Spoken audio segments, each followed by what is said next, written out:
It's back. That's right. Talkin Tide with Travis Reier and Chase Goodbread, joining you once again as we get the 2016 season underway for the Alabama Crimson Tide Saturday night at AT&T Stadium in Arlington, Texas. Top-ranked Alabama taking on 20th-ranked Southern California. You talk about a helmet game as I welcome my pal Chase Goodbread in here on the latest edition of the Talkin Tide podcast. How about it, Chase? A couple of nice helmets out there. Yeah. Absolutely. Southern Cal, Alabama getting together for, you could certainly argue it's the premier game of week one, although there's some other games you could certainly argue for, Travis.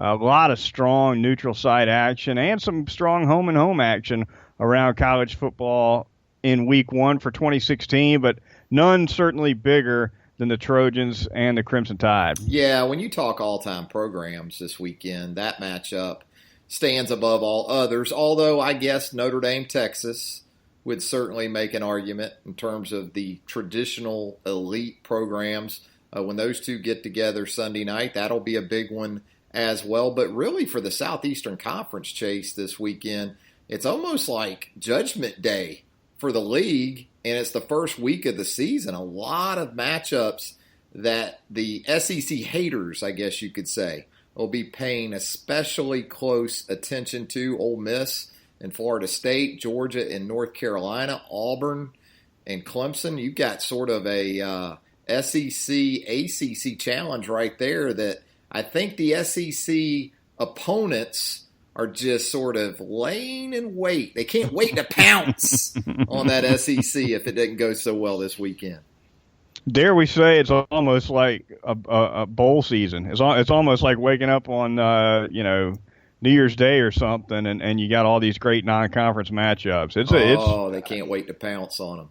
Tremendous week one. I'm not sure I can recall a better week one overall in college football. No, I'm with you. And it's all weekend long. I mean, there's games like Oklahoma-Houston that have the potential to be good football games. So, no doubt, a lot of great matchups. But obviously, the name of the show is Talkin Tide. So, we're going to talk Alabama, Southern California. But as we get going, Chase, I know this year we have some sponsors that are making this happen, and we really want to get things going by showing our appreciation for a couple of those outstanding companies and organizations that are helping us put this podcast together this year. Go ahead and get us going with one of those that you want to talk about. Yeah, absolutely. We'll start with Crawford Insurance. If a recent car accident has you scrambling out there for reasonably priced auto insurance, contact Crawford Insurance. They serve Tuscaloosa, Gordo, Moundville, Fayette, Centerville, Brookwood. It's Alabama's low-cost insurer with rates as low as $28 a month. Call 205-752-6489 for a free quote today, or see them at CrawfordAutoInsurance.com. They're going to be helping us out to keep this podcast going this fall, Travis, as well as some other local great companies. Yeah, and one of those, and if you buy a car from this company, then you're going to need insurance, right? So Mercedes-Benz of Tuscaloosa, want to thank them for their help this season as well. Greg Peoples, a former University of Alabama football player, the general manager out there at Mercedes-Benz of Tuscaloosa. The great thing about Mercedes-Benz of Tuscaloosa is that a lot of these Mercedes are built right here locally in Vance. They come to the dealership over there at 3200 Skyland Boulevard. You can keep everything local. Right now they have a C300 at Mercedes-Benz of Tuscaloosa that you can lease for a limited time now, $322 a month for a 2016 C300 Mercedes-Benz. So keep it local, like we're talking about doing with a lot of companies on this show, this podcast. Mercedes-Benz of Tuscaloosa, be sure to check them out as well. It'd be $350 a month right on the button if you throw Crawford Insurance on top of that Mercedes. So there you go. It's a nice round, even number for you. It's the Talkin Tide. It's the Talkin Tide bundle. It's the bundle, as they like to say. That's right. The bundle. So yeah, there you go. You're set. We'll bundle some football talk right now, Travis. And one of the things that we had a lot of fun with in past Talkin Tide episodes is a player draft between the two schools. Obviously, the opponent Alabama's upcoming, and really a player draft for Alabama USC is quite a treat, Travis, because there's plenty of talent on both sides to go around. Yeah, next week we may not be able to do this so good, when it's Western Kentucky, Alabama. Although, Western Kentucky, especially at the wide receiver spots, and that's a week away, we'll have plenty of time to talk about it. Some nice players on that team. You don't win double-digit games like they did a year ago if you don't have some players. But, yeah, this is the big leagues. This is a game, Chase, I know in your work with NFL.com and talking with draft people a lot and personnel people a lot, this is a game they have to love because so many different areas where you can shop from, really. It's almost like going to Sam's if you're an NFL personnel guy, because on just about every aisle, there's not just one option. There's multiple options at the different positions on the field. So, yeah, we'll do we like to do that little player draft as we go into games like this one. And I guess I'll take the first pick, Chase, if that's okay with you. Fire away. Man, I tell you, it's tough. And we're going to do 4 players each. Is that correct? So, really what we want to do, Chase, is try to take 2 each from Alabama and USC. Try to split this thing up. And, I'm going to start on the Southern California side of the ledger. And I'm going to come right out of the gate, Chase, with that wide receiver for Southern California, Juju Smith-Schuster, 6'2", 220 pounds. We heard Nick Saban on Wednesday compare him to Dez Bryant. I know that when you talk value in a draft, maybe wide receiver is considered to be a little bit high in this pick. But in today's game, I think you're going to see and continue to see more and more of these type of playmakers at the wide receiver position go earlier and earlier. So I'm actually going to get us going on this edition of Talkin Tide in our latest draft with Juju Smith-Schuster. All that draftable talent on the Alabama side of the ball that we're going to get to. But I'm starting with the wide receiver from Southern California. Fine pick, a guy that's pretty clearly the best wide receiver in the Pac-12. I know Gabe Marks up at Washington State had 104 catches last year. He's a fine one as well, but for my money, Smith-Schuster's the best receiver in that league. 89 catches last year, more than 1,400 yards. I'm going to come with, now we'll do this serpentine-style draft, Travis, where I'll go 2 now. Yeah, and then you'll go 2 after that. I'm going to take Jonathan Williams from Alabama, and I'm going to take Adoree Jackson from Southern Cal off the board. So I'm going to split things up 1 player apiece. Jonathan Allen coming back for his senior season with the Crimson Tide. A bit of a surprise, frankly, to me that he's even in an Alabama uniform this fall. But a guy who can play inside on 3rd down. He can play outside. He can do a lot of things. A versatile kid, an experienced kid. He can get after the quarterback. He's big enough to hold up at the point of attack against the run, which I think Alabama's going to see quite a bit of from the Trojans. Jonathan Allen, a senior defensive end for the Crimson Tide, and a potential first-round draft pick. I'll be surprised if he doesn't continue Alabama's tradition under Nick Saban of putting out first-round picks on an annual basis. Adoree Jackson, the cornerback for Southern Cal, a guy who made the U.S. Olympic trials as a long jumper, just a phenomenal athlete. He runs sub 4.4 in the 40-yard dash, and he's also an explosive return man. And he plays a little bit of offense. Now, word is out of the Southern Cal camp in August that they've peeled him back a little bit as far as his offensive role. He really primarily worked at his natural spot at cornerback in the preseason. But you can bet that if Southern Cal needs a big play, maybe they're behind a touchdown in the second half, don't be shocked to see Adoree Jackson get a little bit of action at wide receiver in some kind of role. He's just a junior, so he's got a decision to make at the end of the season, come out or go back to Southern Cal. But he can't go wrong either way. Heck of a player and a heck of a cover man to lock up with Calvin Ridley. That's going to be a fun matchup. It really is. I think both secondaries going against both these wide receiver rotations should be a lot of fun to watch. Adoree Jackson, you said it. I think SC caught a break in that he didn't qualify for the Olympic Games, Chase, because he would have been down in Rio. I would think, for most of the preseason camp. We just wrapped up the games down there, so a good chance that they would have been without him for an extended period of time. But looks like they'll have him, obviously. And you're right, a guy that can do it a couple of different ways. When you talk about offense and defense, like you, I'd heard that maybe they were scaling him back a little bit on the offensive side of the ball, maybe a couple of touches.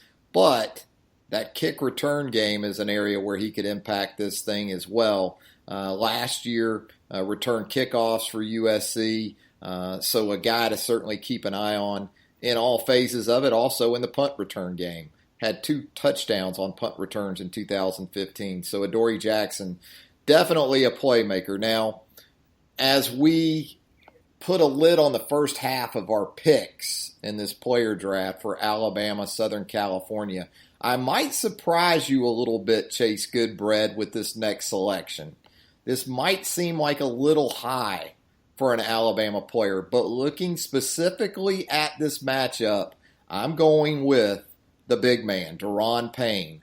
I know you went with Jonathan Allen. Great pick, every down guy, certainly going to impact this game. But I think Daron Payne will have just as much of an effect on the Alabama defense in its effort to slow down SC as any other Alabama defender, simply because I think for SC to have a chance in this game, Chase, they have to be able to run the football somewhat.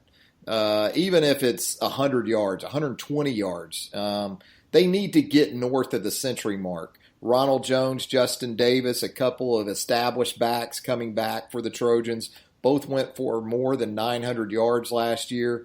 But I think it's going to really come down to Daron Payne on the point in Alabama's base defense against USC center Toa Lobendon. A very nice player, but he's coming off an ACL injury, a little bit undersized maybe at 290. But Daron Payne, if he's able to really dominate at the point of attack and demand those double teams that we've seen Alabama nose tackles demand in the past, well, then we know what happens for those guys at the next level. Reuben Foster, Sean Dion Hamilton, those guys can have big, big games. And I think Daron Payne has the ability to control things on the point. This game to me, Chase, in a lot of ways, similar in matchup to what Alabama sees from LSU on an annual basis. So with that in mind, I think Daron Payne, the nose tackle position in general for the Alabama defense, has a big, big role in this one on Saturday night. Yeah, Daron Payne, if you came up with a list of players on Alabama's team who are under the radar, maybe nationally, but maybe not under the radar for Alabama fans who are terrifically talented and maybe kind of on the brink of a breakout year, Daron Payne might be top of the list because he really flashed a lot last year as an interior guy who could cause offensive lines a whole lot of trouble in the A-gaps. And there's no reason to think he's not going to show that a lot more in 2016 with A'Shawn Robinson and Jaron Reed having moved on to the next level. Yeah, I think even as a sophomore, this is a guy in Daron Payne that, you're right, is going to become more of a household name as the season moves on. As much as a guy that plays the position he does can be a household name, I guess. That's the big thing. It's hard when you play that spot to be that superstar type that everybody talks about. And that probably won't be the case for Daron Payne. But even in the nickel package, maybe even some in the dime, I think he's athletic enough to stay on the field. He's not just that, two-gapper that plays the nose tackle position that we've seen from Alabama years and years ago. He's more of that new age nose tackle that can stay on the field, give you some pass rush. So, yeah, I like Daron Payne as my second pick. I've got Juju Smith-Schuster of SC as my first pick. Chase, you went with Jonathan Allen, the Alabama defensive end, and Adoree Jackson, the corner for USC. So there you go. There's our first 4 players total, 2 each, as we move to the midway point of our USC-Alabama draft. Chase, tell us about your next sponsor that you have lined up for us. How about North River Dental Associates, Travis? Jack Smalley, Dr. Jack Smalley and staff can provide all types of treatment from routine cleaning and checkups to advanced implant treatments. Services provided by a caring staff and a comfortable state-of-the-art office. Phone number 752-2506 or check northriverdentist.com on the web for an appointment. I trust the Goodbread family smile to Dr. Jack Smalley. I know Travis and the Reier family do as well, and so should you. Former Alabama player, so absolutely. There you go. Former. He might have to make an alumni draft before the season's over. Yeah, we'll have to get Jack in there. Played for legendary coach Paul Bear Bryant at the University of Alabama, so definitely get by and check him out. I'm going to throw at you Southern Ale House. I'm kind of keeping it north of the river right now, I guess, right? So we'll stay over there. We like it north of the river. Sometimes more than the other side, don't we, Travis? Especially with all those orange cones we saw on the other side of the river with the road work and everything this summer. But Southern Ale House, regardless of where you're at, you need to make it a destination stop for you in terms of menu, in terms of full bar, in terms of craft beers. Justin Holt, his family, Brad, the staff there at Southern Ale House are out of this world. We can both attest, Chase and myself, to the lunch menu, the menu in general, whether it's the meatloaf with the tomato jam on top, it's out of this world. The soon-to-be famous, if it isn't already, Yardbird chicken sandwich that is absolutely dynamite. That's a smoked, grilled chicken breast with cheese and thick-cut bacon, arugula, and slap your mama sauce on top. Man, it is great, great stuff. But tons of other options on the menu as well at Southern Ale House, 1530 McFarland Boulevard North, just before you get to Indian Hills Country Club on the left, coming from the University of Alabama on McFarland Boulevard. Give them a shot if you haven't already. I think most people have. Southern Ale House, a great stop and a great choice if you're in the market for lunch, dinner, brunch on the weekends. Again, full bar, craft beers, you name it. Southern Ale House has it for you. Well, let's head into the second half of this player draft, Chase. I also want to get some thoughts from you as we move through this portion of the podcast on the SEC weekend. We talked about it a little bit at the top, but we'll run down some games and get some picks from you as we put a lid on things on this edition of Talkin Tide. Travis Reier of BamaOnline.com and Chase Goodbread of NFL.com and Crimson Cover Television. Chase, I'm back on the clock. I've got that fifth overall pick in this serpentine draft, as you like to call it. And with my yes. And with my next pick, I think I'm going to keep it on the Alabama side of the football. I think I've split it up. The first two picks we both did with USC and Alabama players. I'm going to stay with Alabama with this pick. But this time I'm going to go to the offensive side of the ball, and I'm going to go with Calvin Ridley, the sophomore wide receiver. Two sophomores for me, two true sophomores to tell you about the underclassmen that Alabama has on this roster. But I'm going to give you a couple of reasons why I go with Calvin Ridley. Because, well, first of all, like Juju Smith-Schuster a year ago, he had 89 catches. So we've seen him do it.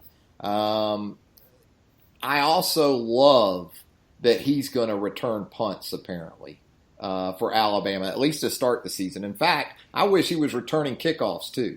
But I do like the fact that he gives them the potential for non-offensive touchdowns in this game because, frankly, Chase, I think they're going to need that early in the season, especially, because I'm not sure this offense is going to come out guns a-blazing with the quarterback situation still somewhat unsettled, with all the newness at running back, with the offensive line maybe still figuring some things out, although I think the offensive line is actually going to play pretty well from the outset.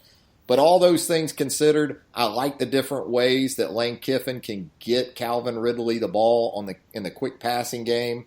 He can obviously do it in the intermediate to deep passing game as well. But, man, when you start talking about incorporating Calvin Ridley in the return game, that's when I get really excited. In fact, it may very well be the difference in me taking Calvin Ridley in a draft like this and not, because I feel pretty comfortable in thinking that with the Alabama defense doing its thing, SC's probably going to have to punt the football a pretty good bit.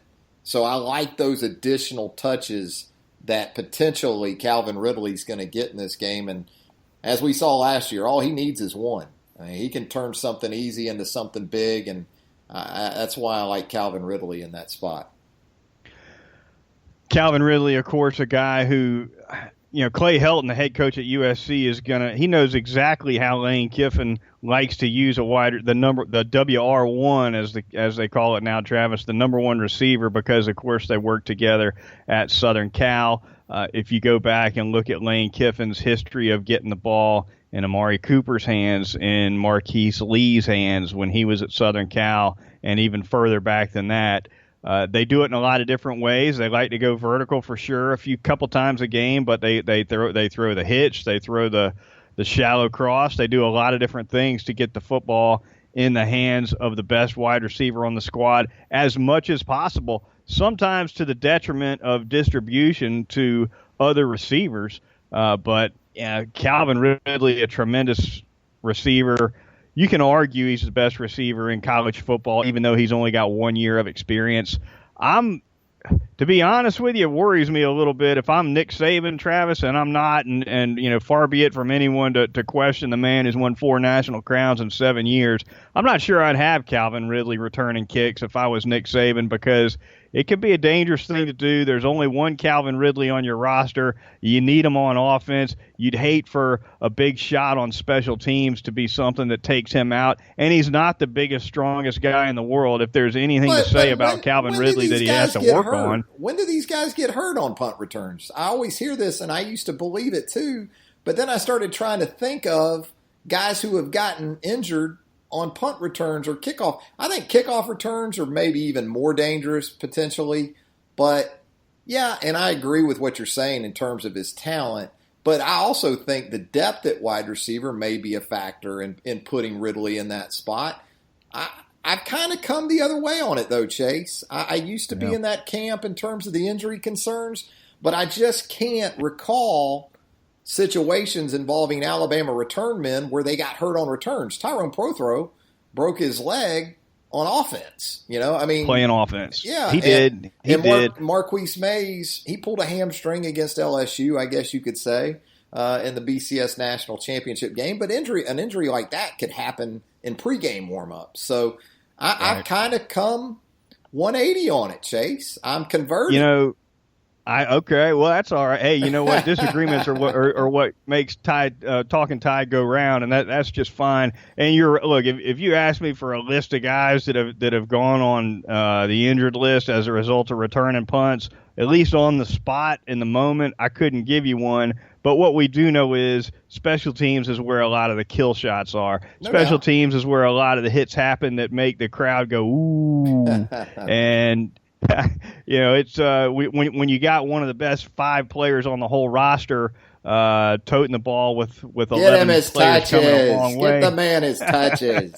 The man wants to go the man wants to go to New York for that Heisman ceremony, Goodbread. He's not going to go if he doesn't do something in the return game. History tells us wide receivers aren't treated kindly by Heisman Trophy voters unless they add a little something in that return game, right? Tim Brown. That we agree on. Tim Brown, Desmond Howard. Yeah, you got to be able to true. You got to be able to do a little something. And heck, I'm totally reckless. I want the guy returning everything. I want him returning kickoffs. I want him returning punts. If there's a safety, I want him back there catching it. I want him doing it all. Yeah, it's not my collarbone that's going to get broken, right? There you go. There you go. All right. Well, that's going to be fun to keep an eye on Ridley for sure in this game. I would imagine he'll be matched up on Adoree Jackson pretty regularly. Jackson, as a matter of fact, has been outspoken about the matchup, says he wants to follow Ridley all over the field. Sure. I believe he mentioned that at Pac-12 Media Days. So I hope that happens too. So that should be a lot of fun. All right. 2 picks for me back-to-back, Travis. And as part of our draft rules, We've each got to pick 2 from each squad. And so since I picked 1 from each squad in my first round with Jonathan Allen and Adoree Jackson, what I've done is I've boxed myself into 1 each with my next round of picks, which is fine, still plenty to choose from. But I'm going to give you Cam Robinson, the left tackle for the Crimson Tide, who you could argue is the best talent on the board. And yet another offensive lineman, Zach Banner. A couple bookends for you. One at left tackle. You took my the guy other there. At right tackle. I should have traded up. You took my there guy you go. At 7. So I guess I'm looking at somewhere in the neighborhood of 700 pounds with those back-to-back picks, Travis, or maybe a little less than that. Cam Robinson, of course, going into his 3rd year as a starter under Nick Saban and has been truly outstanding at the position, especially in pass protection. He's really battle-tested. He's come across a lot of high-quality pass rushers, including quite a few who are going to be playing on Sundays this fall. Zach Banner, a guy who is just absolutely massive, 6'8". Last season, he was 365. The chatter is he's down to about 340, 345 in that neighborhood this August, so he's trimmed down a little bit. He's a senior, unlike Robinson. Robinson's a junior, but an all Pac-12 performer at right tackle, an outstanding run blocker especially. And by the way, the son of former first-round draft pick Lincoln Kennedy, who also played in the Pac-12, was a first-round pick of the Atlanta Falcons, and didn't do a lot with Atlanta, actually, but he kind of resurrected his career, played his best pro football with the Oakland Raiders. So the bloodlines are there with Zach Banner as well, Travis, and him against whichever pass rusher is going to be coming off that side for the Crimson Tide, whether it's Tim Williams or Allen or whoever. That's going to be a lot of fun to keep an eye on. Yeah, it will. That definitely will. And a guy, as you said, he's played some left tackle in the past, and probably his long-term future more on the right side given his size, but sort of USC's version of DJ Fluker. When you talk about a mammoth offensive tackle who can certainly pave the way for the run game, and I think that's where he's going to be most important Saturday night. Again, going back to that running game for USC and whether or not it can have some needed success against this Alabama front 7. And I think offenses this season are going to be more patient with the running game against Alabama. Just because Alabama stuffs it early, if that is indeed what happens, I wouldn't expect offenses as quickly to get away from the running game as maybe they have the last couple of years. So look for Clay Helton to stick with that offensive line and those backs, especially with Zach Banner up front and the rest of what is really a pretty big and large SC offensive line. So as we wrap things up here and we go into our 8th and final pick, I want to say 4 of the 7 so far, Chase, are line of scrimmage guys. Offensive linemen, defensive linemen. I think that sort of speaks to the kind of game we're expecting on Saturday night. I think that's exactly the kind of game we're going to get on Saturday night. And I'm going to wrap it up. I need to go SC here because I've already taken 2 Alabama guys. I'm going to round out my 2 SC picks in this draft with Cameron Smith, the inside linebacker, just a sophomore, 6'2", 245, had 78 tackles last year in just 10 games. Unfortunately, it's because he tore his ACL later in the season. He's coming off that injury. I've talked to some people out there that cover SC. They seem to think he's in great shape and ready to go for Saturday night. And this is a very active inside linebacker. The key for him is going to be how well, obviously, what is a revamped, I guess you could call it, SC defensive front that isn't exactly deep is able to hold up in front of him. If they are, then I think you're going to see number 35 in white all over the field. He'll make some plays. I don't think there's any doubt about it. But again, coming off the ACL injury, that's the question mark for SC, I think, Chase, in general. That defensive front 7, the new defensive coordinator, Clancy Pendergast, has gone to what he calls a 5-2 look. It looks like 3-4 personnel, but kind of more of a 4-3 scheme. So within that, Cameron Smith has a chance to put up some really big numbers. Again, though, the question, can the rest of that front seven hold up against Alabama's run game? Yeah, I think Kenny Bigelow, a nose guard who they lost to a knee injury, is it affects Cam Smith and his return in this game. And we talked about the USC offensive line being so experienced. They bring back all 5 starters from last year. Well, it's kind of just the opposite with the defensive front. They're short on experience. Kenny Bigelow getting hurt didn't help matters whatsoever. And Cam Smith, a tremendous young inside linebacker who was arguably the best freshman in the entire Pac-12 last year. Well, those guys need some help from the defensive linemen in front of them sometimes to keep the interior, the offensive line off of them. And so that'll be something to watch as well. For a guy like Cam Smith to be able to get going downhill and slow down the Alabama running game, he's going to need those inexperienced players in front of him to hold their own. So we'll be keeping an eye on that pretty closely as well. Cam Smith, though, a super pick and a young pick. You went pretty young with your picks on the whole, didn't you? A lot of true sophomores in my picks there. When you look at them now, from top to bottom, really.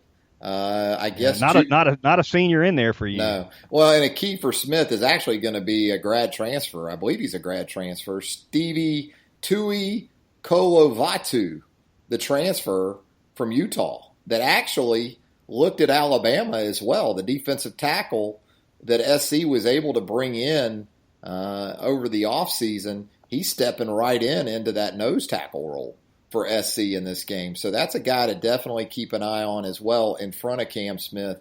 Number 96, Stevie Tui Kolovatu.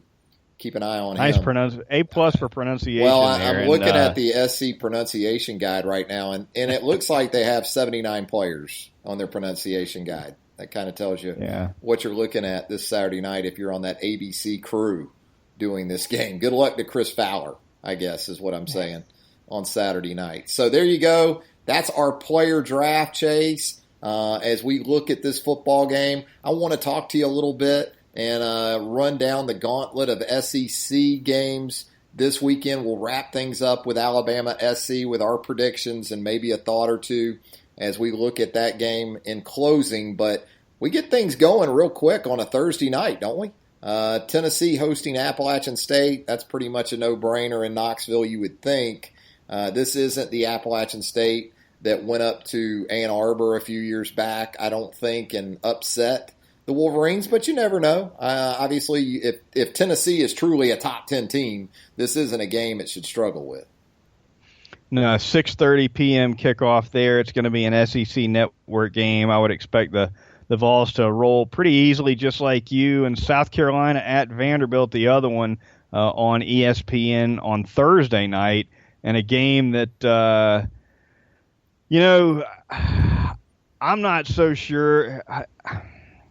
I don't know if it's the game to keep somebody out of the cellar in the SEC East, but it might be. I frankly think Vanderbilt's going to be a better football team than South Carolina for the year, and I think Vanderbilt's going to win this game at home. I think Derek Mason gets it done. Yeah, I think they may win pretty easily, as a matter of fact. I know that sounds crazy, and I'm with you. I think Vanderbilt will certainly be improved. In fact, I think they could be battle for that 4th, 5th spot, with Kentucky. I think Missouri obviously is going to probably still have some issues lingering from last year. So that's fair. Now, looking at it right now, Vandy goes in as a 4-point favorite, according to our friends in the desert, Chase. Would you lay the 4? I think I would. I think I'd lay the 4 with Vanderbilt and feel pretty good about it, even though it is Vanderbilt. You know what?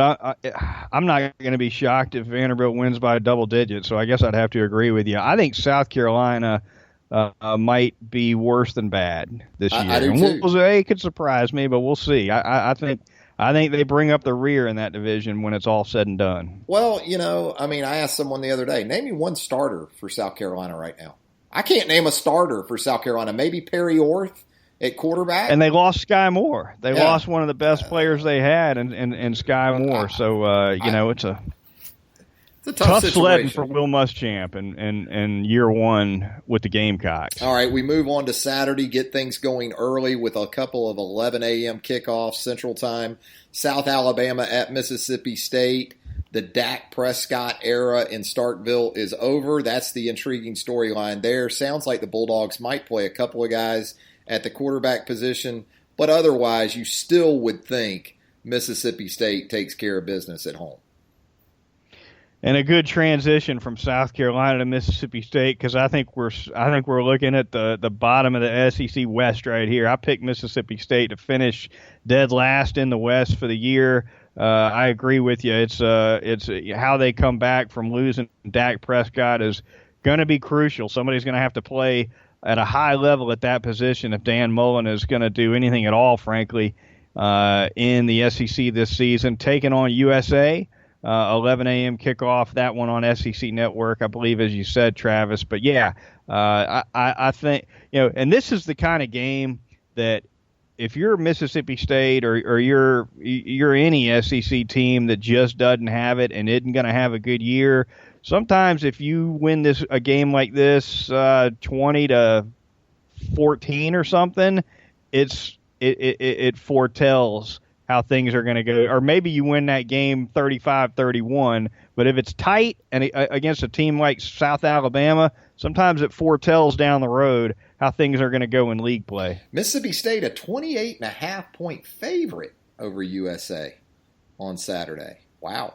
That seems like a lot of points for a transitioning Mississippi State team, but there you go, 28.5 Mississippi State favored by at home on Saturday. Now let's look at Missouri. You talk about a pretty tough road trip to open the season.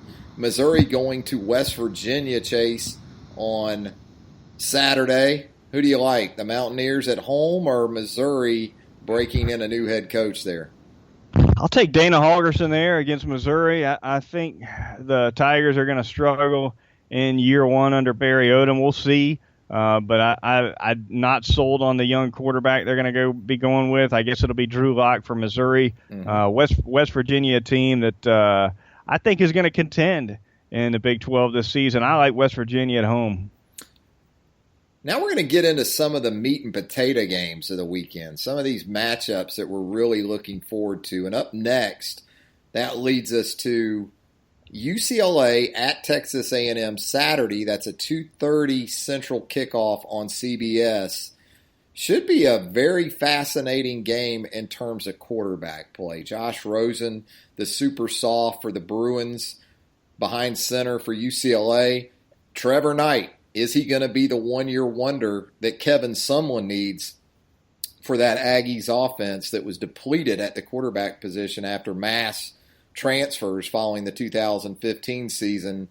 I get the feeling, Chase, and I'm going to go ahead and go out on a limb and say that A&M wins on Saturday and the buzz is Trevor Knight on Sunday. I think a lot of people are going to be enamored with that A&M offense again. We're going to hear all the hype come back that we've heard in previous years. A&M has been sort of Mr. September in the past, the last few years for sure. Can they sustain it? I don't know. But I'm going with A&M Saturday. That wouldn't surprise me at all. And what's intriguing about this game to me, Travis, is that I'll take Josh Rosen over Trevor Knight any day of the week as a quarterback. However, here's your but. Here's your ... Yes. Josh Rosen is looking at turnover around him in that Bruins offense everywhere he looks, right? He lost Paul Perkins in the backfield, who was a 1,000-yard rusher. He lost Duarte, the tight end, who was so effective down the seam for him in the middle of the field when Rosen was a freshman last year. I believe he lost 4 of his top 5 receivers from last season's team. And so he's going to be dealing with a lot of young guys on offense who are going to be trying to feel their way into playing time and experience against a Texas A&M on the road, by the way, at Kyle Field, which is a pretty tricky place to play. Chief's going to have something for him. Chief. Yeah, that's right. One of the best defensive coordinators in the game. Well, the flip side of that is you look at Trevor Knight and what he's got around him. He's got arguably the deepest group of wide receivers in the SEC. He's got weapons all over the place to throw the ball to. And so there's a stark contrast in that game between what Rosen's got around him versus what's going to be around Knight. And you know who else Josh Rosen lost? His offensive coordinator, Noel Mazzoni, who will be on the other sideline for Texas A&M. So that may play a factor in it, too. Yeah. That's a little bit of a loss for Josh Rosen as well.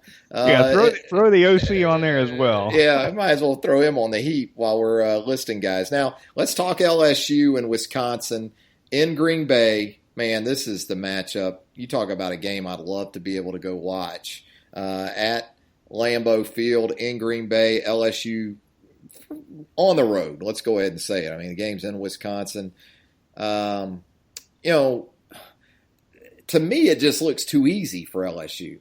In sort of the same way that LSU has been a good matchup for Alabama, I think Wisconsin is tailor-made for LSU. And again, another game where a coordinator is switching sidelines. Dave Aranda, the defensive coordinator at Wisconsin the last few years, now the defensive coordinator at LSU. I just think when you look at talent and personnel, sort of like Wisconsin, Alabama last year in Dallas, it probably helps the Badgers that the game's in Green Bay, but ultimately I just don't see how LSU doesn't win this game by double digits, even in sort of a road setting. Too much speed and explosiveness, I think, on the LSU side of the ball at the skill positions for them not to come out the victors here. So, yeah, I like LSU coming in ranked number 5 in the nation. But Wisconsin, I'm going to be interested to see how Corey Clement plays. A story came out today, as a matter of fact, about how Corey Clement, and we talked about these teams laying in the weeds for the SEC teams in week 1. Well, Corey Clement says he's laying in the weeds for Leonard Fournette because Corey Clement, of course, the outstanding running back for the Badgers, who ran for 900-plus yards 2 years ago as a backup to Melvin Gordon, and then last year was a total wash for the kid, had a sports hernia, missed 9 games, got suspended against Minnesota for an altercation where he fibbed to his coach about what his role was. Really a year to forget last year for Corey Clement, but he's looking to get his name back to a little bit higher status in this one, and yeah, it's going to be a lot of fun in Lambeau Field.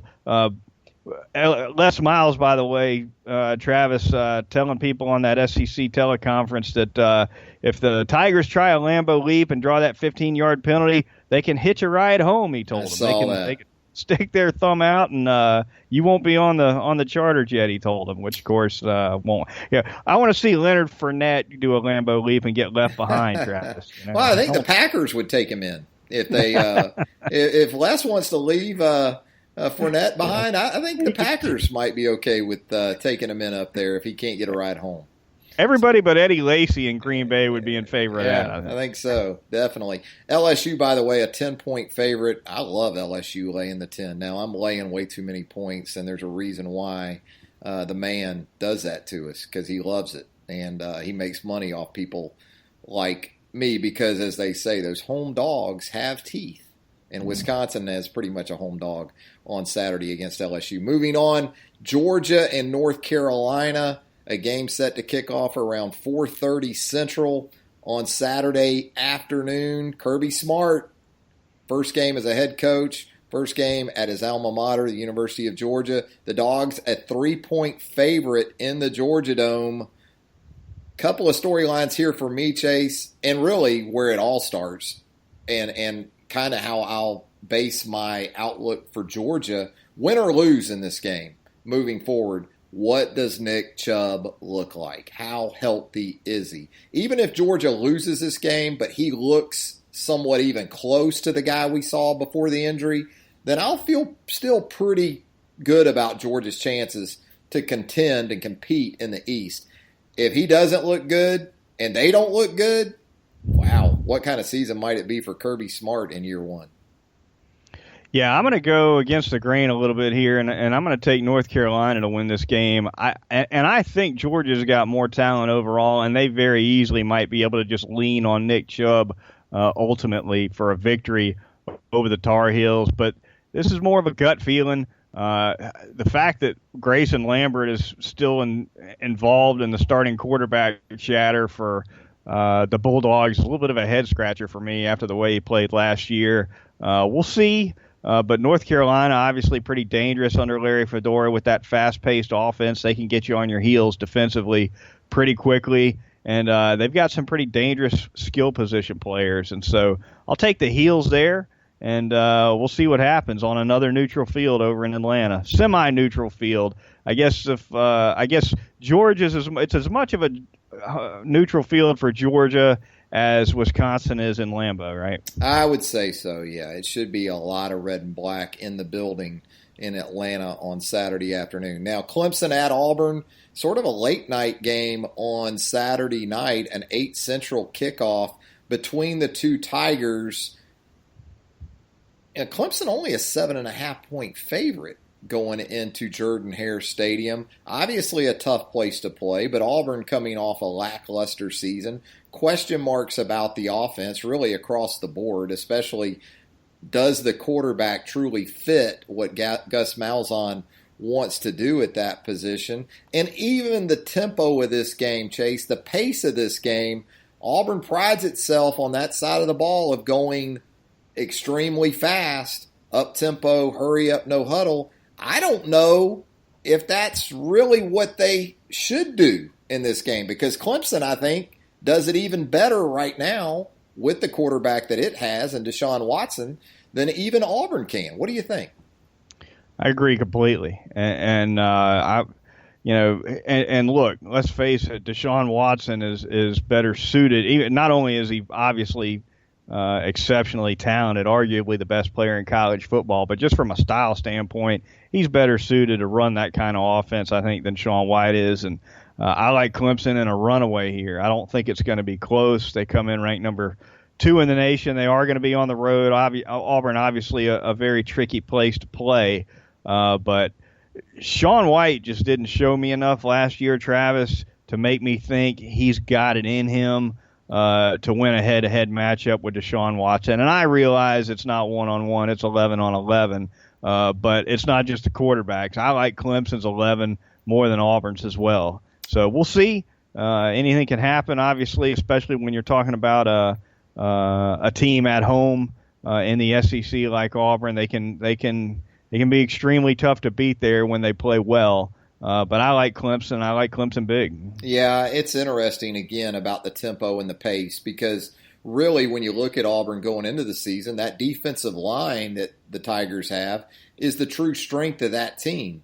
Well, you get in a situation where Clemson's able to run 85, 90, 95 plays, that works against your strength. And so I'm not sure pace and tempo is going to be Auburn's friend so much on Saturday night over in Auburn. So let's talk Ole Miss FSU real quick, then we'll get to the finale. Not really the finale of the weekend because Ole Miss FSU is on Monday night, but we'll save SC and Alabama picks for our final picks. What do you think? Ole Miss in what is, again, one of these pseudo road games. It's a neutral site, but you would think with Ole Miss going to Orlando should feel very much like a pro-Florida State crowd although as we both know as native Floridians, Florida State and its fan base can be a little bit fickle in terms of how it shows up all the time. But you would think fourth-ranked Florida State would have a lot of support in the building Monday night. The matchup in and of itself, it seems simple enough, but is it really just Chad Kelly on one side and Dalvin Cook on the other? Is that kind of what it comes down to? DeAndre Francois, speaking of pronunciation guides, I think I might have that right, but a freshman stepping in to play quarterback for the Seminoles. Nobody knows quite what to expect out of him, but you're right. Chad Kelly is the star of the Ole Miss offense. Dalvin Cook, the star of the Florida State offense. I think I said defense, excuse me. Kelly, of course, the outstanding quarterback for the Rebels. I like FSU here, Travis. They've got a stout offensive line, especially at left tackle with Roderick Johnson. I just don't know if Ole Miss is going to be – I don't think they'll be as good this year defensively as they were a year ago. They lost quite a bit of talent, as we know. I think Dalvin Cook's got a chance to run wild in this game, and Kelly could throw for a ton of yards too. He's got a lot of weapons. Evan Ingram back at that slot tight end position for Ole Miss. The Stringfellow kid flashed late last year impressively, could be the answer to Laquan Treadwell as a number one receiver for Ole Miss. But more talent at FSU overall, and certainly more talent, I think, on the defensive side of the ball. I like the Noles in Orlando, despite what I expect to be more of a split crowd than people expect. Just like you mentioned, Travis, I don't know if there's a ton of FSU fans in Mickey Mouse country down in Orlando as people might think, and I don't know if they'll make that bend around the Panhandle from Tallahassee. I don't know if they're going to be bumper to bumper on I-75 trying to get there to make that bend around the peninsula there. I saw an amazing stat today on the Twitter. At Chris Felica is the gentleman's name, and the stat he gave, the last 9 times Ole Miss has been a regular season underdog, the Rebels have won 7 outright and are 8-1 against the spread. That's pretty solid. And Ole Miss, by the way, is a 4-point dog on Monday night down in Orlando. But I'm with you. I think Florida State, top to bottom, when you talk roster, is the better team. Typically, you go with maybe the better quarterback in a game like this. But, I think Chad Kelly is capable of a big game. But we are going to find out about Ole Miss's lines of scrimmage. They obviously have some issues and some guys to replace there. Defensively, Robert Nkemdiche, obviously, but offensively as well, with Laramie Tunsil moving on.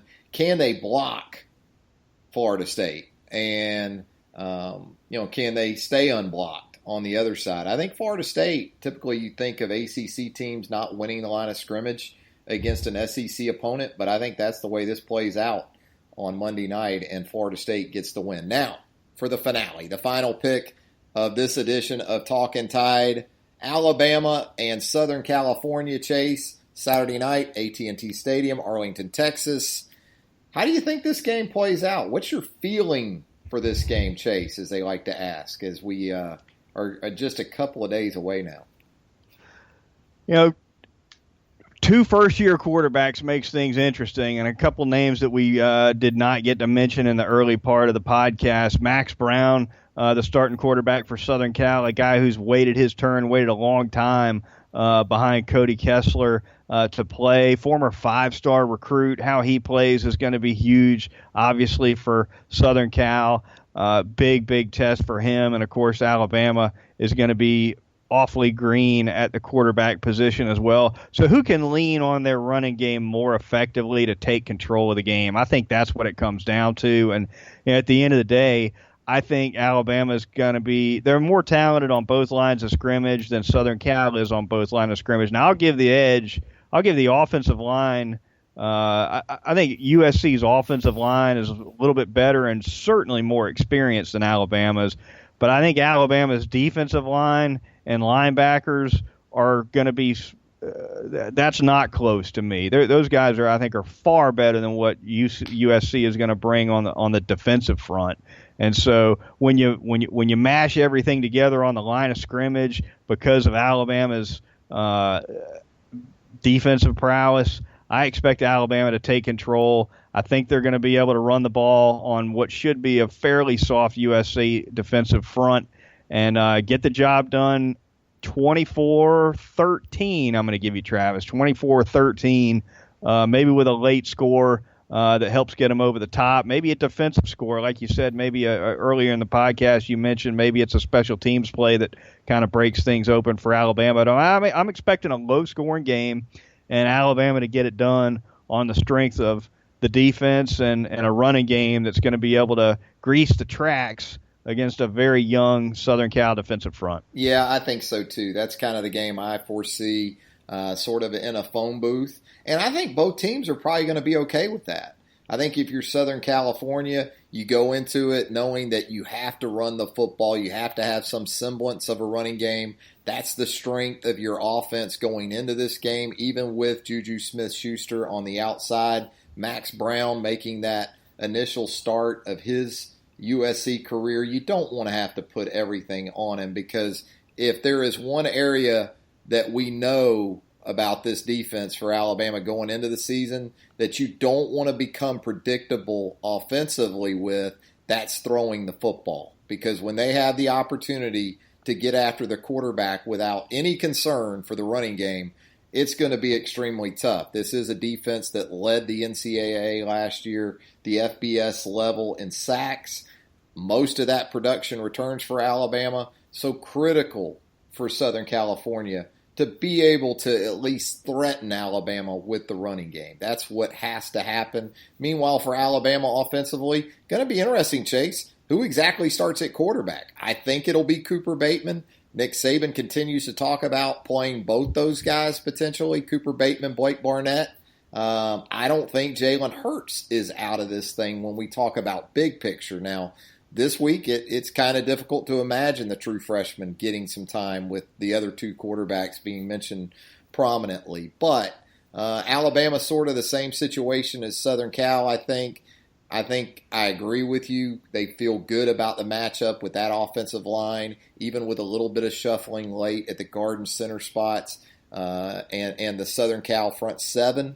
And so I think ultimately Alabama gets to around or over the 200 rushing yard mark in the game. I don't see Southern Cal being able to get there. I think J.K. Scott certainly helps Alabama's cause in being able to keep USC on the long field for much of the night. And so all those things add up to a similar score to what you just gave. I think it's 27-14, something like that. I don't think the total gets close to, I think, what Vegas set for the game, which was somewhere, I want to say, in the mid-50s. So I think this is a game that stays around the 40-point total. Yeah, 53.5, 54 is your total over-under for Vegas right now on the game. I don't think they get there, barring just something crazy in terms of defensive scores and special teams. But that's the kind of grinding game I see too, Chase. One final note, Travis, from the nuts and bolts lineup department we didn't get a chance to mention previously. Chad Wheeler, an offensive lineman for USC, starting left tackle for the Trojans. Looks like he's definitely not going to start. Looks like he may not play either. He's got a foot injury that he's been dealing with really throughout preseason camp. He'll be replaced, and Travis, you're the only one of the two of us with that pronunciation guide, so I'm out on a skinny limb here right now. But Chuma Udoga, I want to say, you got is the way to pronounce the Chuma Udoga. He is a true sophomore. He started a couple games last year at right tackle, but yeah, he'll be in there at left tackle. All signs point to that. And and you look at Alabama in terms of injuries, had a pretty successful preseason, I would say, Chase. Last few days, Rashaan Evans hasn't been doing as much. I know Nick Saban talked about it Wednesday night at his post-practice press conference, said that Rashaan had been dealing with a muscle pull, but they hope to have him for Saturday night. But it could mean that Sean Dion Hamilton plays an expanded role. A base starter a year ago, may see Sean Dion Hamilton out there, though, in some nickel looks with Reuben Foster, so something else to keep an eye on as well. There you have it, Travis. Going to be a big one on Saturday for sure. Looking forward to it. Definitely, and it's been a lot of fun getting Talkin Tide back into the podcast world. Getting things cranked back up, and we definitely going rogue with Talkin Tide as well, off the grid, as they say. Indie podding. That's what it is. So there you go, independent, but a lot of fun, Chase, as usual, and definitely as we step aside, I want to thank Mercedes-Benz of Tuscaloosa, also Southern Ale House on my end for helping us make this thing possible, and I know you want to thank some people as well. North River Dental Associates and Crawford Insurance making it go for us here on Talkin Tide this year, and it takes people like that to go rogue, right? So thanks to them for sure. We appreciate their support. Be sure to get out and patronize those fine local businesses. we might get this thing in under an hour. That's pretty good for the first effort, I'd say. So we'll try to streamline it, trim some fat here and there, Keep it lean, my boy. But be a little leaner for WKU, I'm sure. Yeah, I might struggle to get 30 in on that. No, I mean, we'll do.